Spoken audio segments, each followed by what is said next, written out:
Hello नमस्ते, Rutuja lifestyle माझ्या YouTube चॅनलवर तुम्हा सर्वांचं स्वागत आहे. तर बऱ्याच दिवसातून आज लॉंग व्हिडिओ टाकलेला आहे. तर हे जे तुम्हाला मी दाखवत आहे ना, त्या मी आज करणार आहे आलू पराठा. कारण ना तुम्हाला सांगते, एवढी थंडी आहे, एवढी थंडी आज आहे ना, तर म्हटलं काहीतरी हेवी आणि काहीतरी असं म्हणजे उष्णतेचा पदार्थ. म्हणजे आता बटाट्यामध्ये कशी उष्णता असते ना, तर मग काहीतरी असं हेवी आणि आपण आपल्या शरीराला हिट भेटेल असं काहीतरी करावं असं ठरवलं. मग मी करायला घेतला आलू पराठा. मस्त बटाटा वगैरे शिजवून घेतला आणि त्याला ना ह्यावेळेस मी मिरचीची फोडणी वगैरे काही दिली नाही, तर डायरेक्टच मिरची आलं लसूण बारीक करून त्याच्यामध्ये डायरेक्ट टाकलं आणि आलू पराठे करायला घेतले. आलू पराठ्यासोबत तुम्ही दहीसुद्धा खाऊ शकता किंवा सॉससुद्धा खाऊ शकता. दही नसेल तर तुम्ही सॉससुद्धा खाऊ शकता किंवा तसंच तूप लावूनसुद्धा खाऊ शकता. छान लागतो.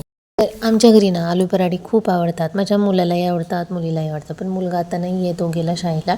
तर मुलीला आता डब्यासाठी हे स्पेशल चाललं होतं आलू पराठे करायचं. आणि कसं म्हणजे आपण दुसरी भाजी नाही केली तर चालते, कारण ऑलरेडी बटाट्याची भाजी चपातीमध्ये असतेच. त्यामुळे ऑप्शनल दुसरं काही करायची गरज नाही. फक्त एवढंच की वेळ जातो, म्हणजे दोन्हीचा वेळ एकालाच द्यायला लागतो असं होतं. भाजी चपातीला जसा वेळ लागतो तसा ह्याला पण आपल्याला स्पेशल एक वेगळाच वेळ द्यावा लागतो. आणि हे जरी नाही आवडलं सर्वांना तर चपाती वगैरे लाटून ठेवावी लागते. तुमच्या घरी आवडतात का सर्वांना आलू पराठे? हे मला नक्की कमेंट करून सांगा.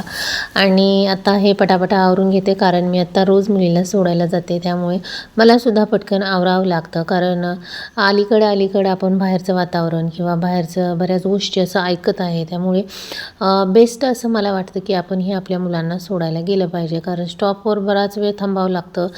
गाड्या वगैरे येत नाहीत ना, त्यामुळे एकटं मुलांना सोडण्यापेक्षा आपण बरोबर पालकांनी गेलेलं कितीही बेटरच. तर आता आलू पराठा रेडी झालेला आहे. आता डब्याचं त्याचा म्हणजे डबा भरायचा आहे, कारण शाळेचा आता टायमिंग झालेला आहे. आणि आलू पराठ्याला मस्त तूप वगैरे लावून ठेवते आणि भाजी म्हणून आणि त्याच्याबरोबरच सॉस देते. भाजी देण्याची काही गरज नाही. आणि तसं तर ना लहान मुलांना सॉस हा प्रकार खूप आवडतो. त्यामुळे त्याच्याबरोबर तुम्ही दुसरं ऑप्शनल साधी चपाती जरी दिली ना, तरीसुद्धा ते छान जेवण करतात. का सॉस आवडतो माहीत नाही, पण खूप सॉस आवडतो. आणि माझ्या मुलीला पण खूप सॉस आवडतो.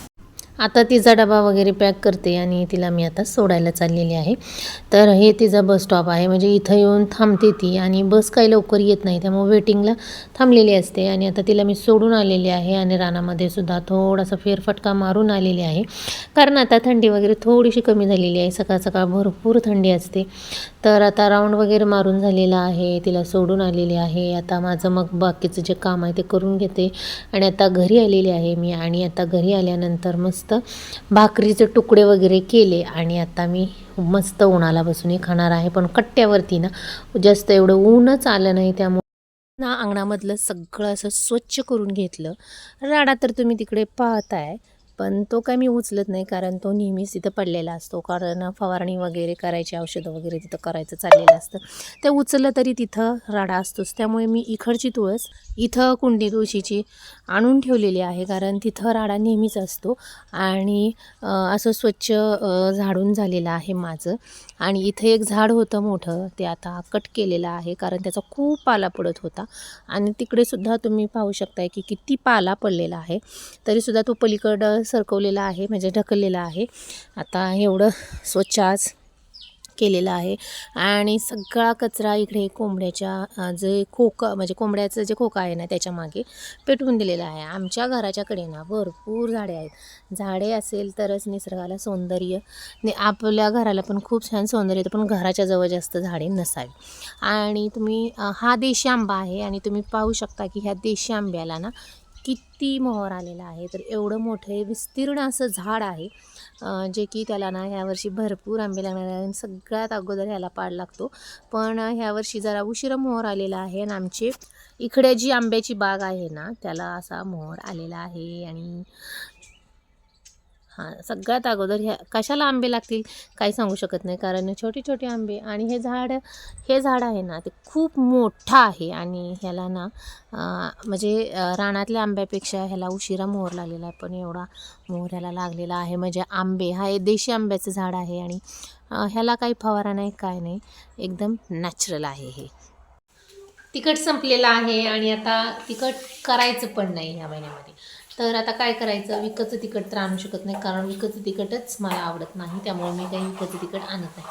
तर मी काय केलेलं आहे, थोडे इन्ग्रेडियंट्स वापरून ह्याच्यामध्ये म्हणजे सगळं थोडं मसाल्याचं सामान थोडं थोडं घालून हा एवढा मसाला केलेला आहे. तर आता बघूया आपण या नवीन तिखटाची आमटी कशी होती. चला तर अशी आमटी झालेली आहे. तर आमटीला तरीसुद्धा खूप छान आलेली आहे. इथं केलेलं आहे मी घेवड्याची शेंग केलेली आहे आणि डिशमध्ये केलेलं आहे वांग्याचं भरीत. आता हे सगळं ना ताट वाढून घेते आणि देवाला छानसा नैवेद्य दाखवते आणि मी माझा ब्लॉग इथेच संपवते. चला भेटूया नेक्स्ट ब्लॉगमध्ये. बाय.